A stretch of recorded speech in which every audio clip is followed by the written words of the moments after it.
Robert Greene यांचे 48 lodge of power हे पुस्तक सत्ता मिळवण्यासाठी, ती टिकवण्यासाठी आणि इतरांच्या प्रभावापासून स्वतःचा बचाव करण्यासाठी जगप्रसिद्ध आहे.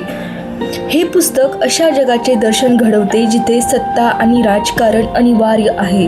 लेखक रॉबर्ट ग्रीन यांच्या मते सत्ता मिळवणे हा एक खेळ आहे आणि तुम्ही तो खेळा किंवा नका खेळू, तुम्ही त्याचा भाग असता. हे पुस्तक नीतिमत्तेवर नाही तर परिणामांवर आधारित आहे.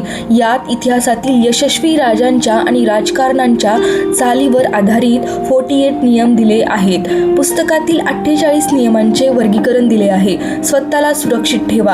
आपल्या मालकापेक्षा जास्त हुशार दिसू नका. तुमच्या वरच्या व्यक्तीला नेहमी श्रेष्ठ वाटू द्या. जर तुम्ही त्यांच्यापेक्षा जास्त हुशार दिसलात तर ते तुम्हाला असुरक्षित वाटून बाहेर काढतील.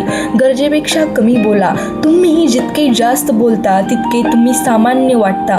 कमी बोलल्याने तुमची रहस्यमयता वाढते आणि चूक होण्याची शक्यता कमी होते. इतरांवर नियंत्रण मिळवा. लक्ष वेधून घ्या. प्रसिद्धी चांगली असो वा वाईट, लोकांच्या नजरेत राहणे महत्त्वाचे आहे. जे दिसत नाही त्याचे अस्तित्व नसते. काम इतरांकडून करून घ्या पण श्रेय स्वतःकडे घ्या. तुमच्या यशासाठी इतरांच्या कौशल्याचा वापर करा ज्यामुळे तुमची शक्ती वाचेल आणि वेळ वाचेल. शत्रूचा पूर्ण नाश करा. जर तुम्ही शत्रूला अर्धवट सोडले तर तो पुन्हा वार करेल, म्हणून त्याला पूर्णपणे निष्प्रभ करा. आपली प्रतिमा तयार करा. स्वतःभोवती भिंती उभारू नका. एकटे राहणे धोकादायक आहे. लोकांशी संपर्कात राहणे हीच खरी सुरक्षा आहे. स्वतःची नवीन ओळख निर्माण करा.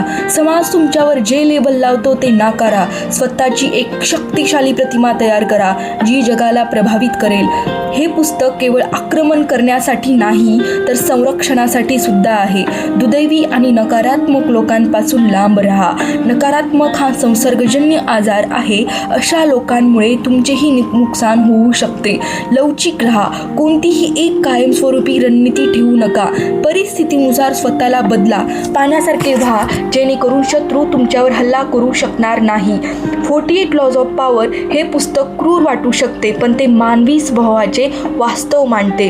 सत्ता मिळवण्यासाठी तुम्हाला धूर्त, संयमी आणि भावनांवर नियंत्रण ठेवणारे बनावे लागते. हे नियम वापरताना वेळेचे आणि परिस्थितीचे भान असणे अत्यंत आवश्यक आहे. लक्षात ठेवण्यासारखे 4 मुख्य भावनांवर नियंत्रण. सत्तेच्या खेळात रागाला किंवा प्रेमाला जागा नसते, फक्त बुद्धीला महत्त्व असते.